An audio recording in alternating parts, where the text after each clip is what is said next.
Welcome to the deep dive. Today we're getting right into it, tackling a structure you use every single second, but maybe don't think about too much.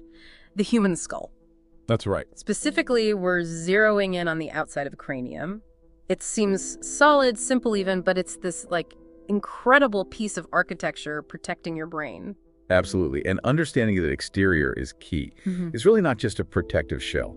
It's this complex setup of bones, each with a specific job. Jobs that affect our senses, how we move. Exactly. Even how we develop right from birth.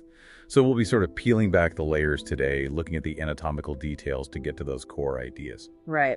So our mission here is to map out the specific bones of the cranium, figure out what they do, how they connect, which is pretty interesting in itself, and even cover that surprising detail about newborns. We're digging into some detailed sources for this. Let's do it. Okay, so let's start with something that kind of blew my mind. The skull, this whole big structure, only has one joint that actually moves. Yeah, it's surprising, isn't it? Just the one. And that's the lower jaw, right? The mandible connecting to the rest of the skull. That's the one. Your jaw joint, everything else is fixed. So how do the other bones connect there if they're not moving joints? Well, they connect via what are called sutures. Think of them as these incredibly tight, immovable connections, like seams almost. Okay, seams, not joints. Not joints in the way we usually think of them, no. They hold the bones rigidly together. And here's a fascinating bit. Some of these sutures aren't fully fused at birth. They take months, sometimes years, to completely harden. Ah, so that's the whole soft spot thing on babies. Precisely. That's the science behind it. Those gaps allow for birth and brain growth before the sutures fully form. Got it. So just to be clear for everyone listening, the skull has two main parts. The cranium, that's the brain case made of cranial bones. And then the facial bones. And today, we're really focusing on the outside of that cranial part, the brain protector. That's our focus, the architecture of the cranium itself. Okay, let's name names then. What are the key cranial bones we should know about? All right. So there are 7 specific bones making up the cranium.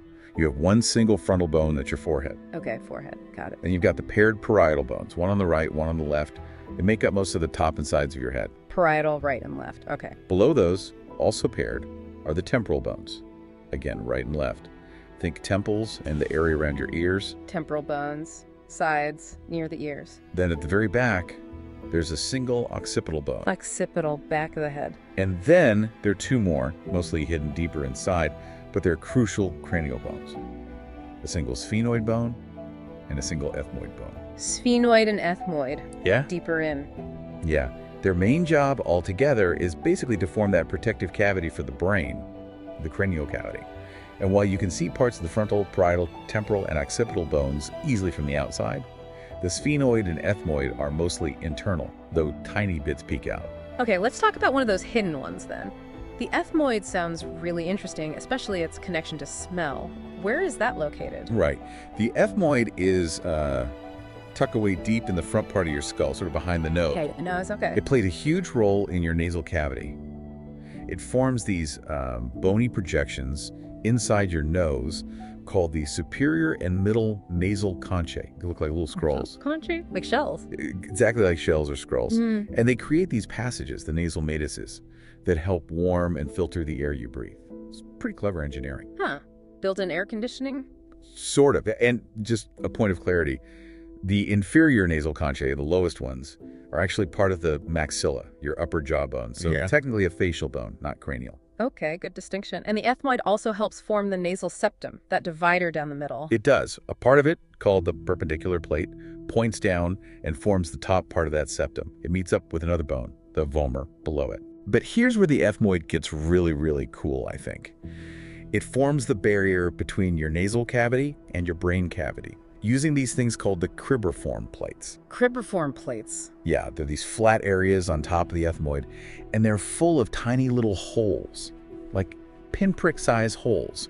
These are called olfactory foramina. Foramina means holes, right. So olfactory holes.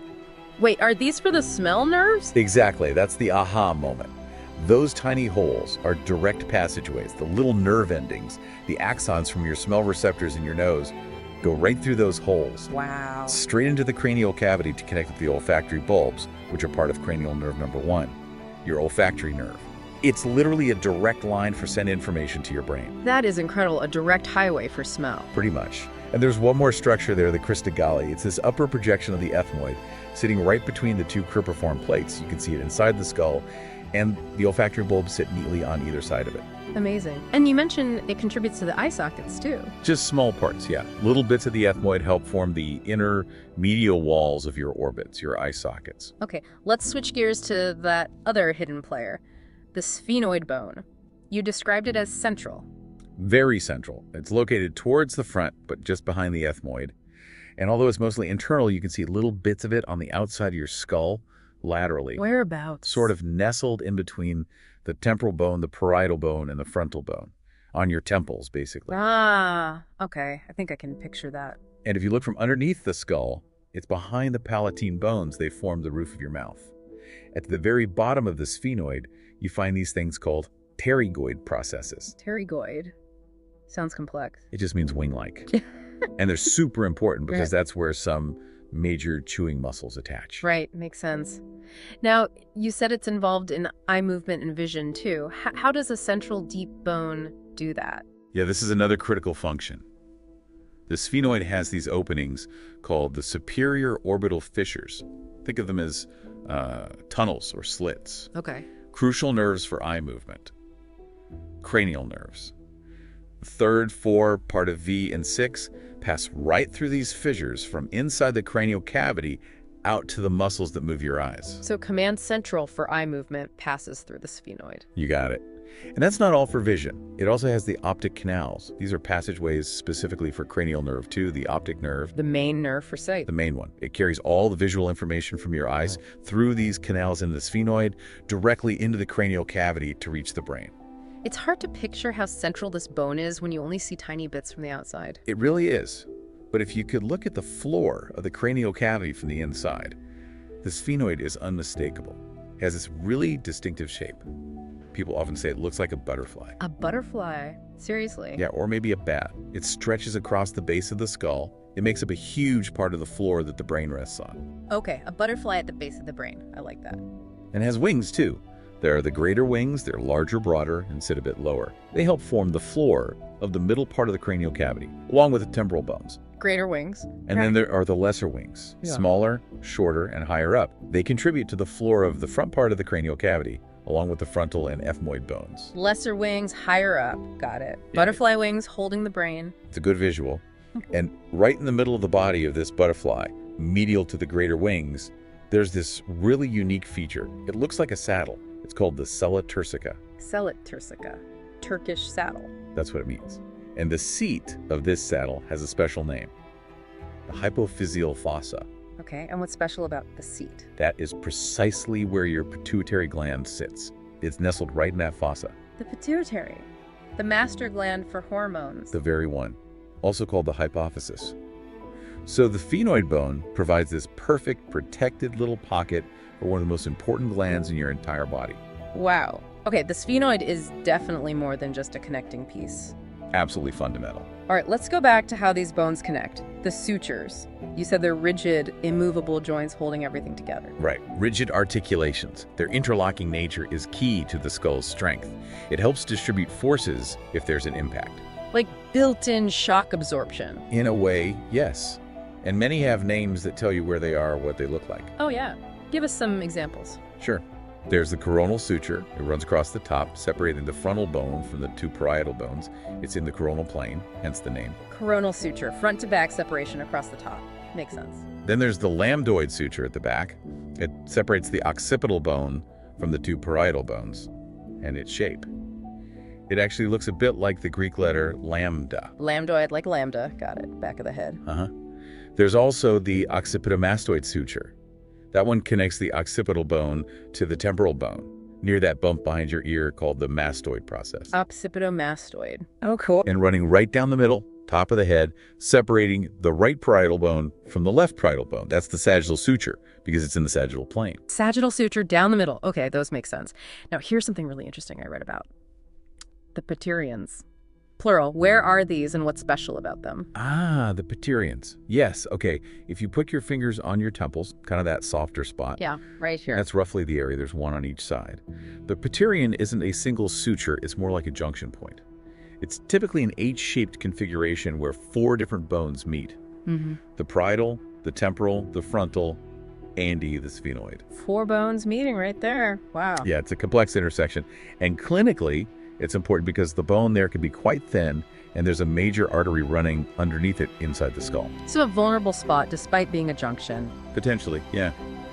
And while we're talking sphenoid connections, there are other sutures involving it too, like the sphenofrontal, sphenoparietal, sphenoid parietal, and the sphenosquamous, where the sphenoid meets the flat squamous as part of the temporal bone.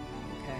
And the main suture between the parietal and temporal bones. That's just called the squamous suture. Runs along the side. Got it. So many connections.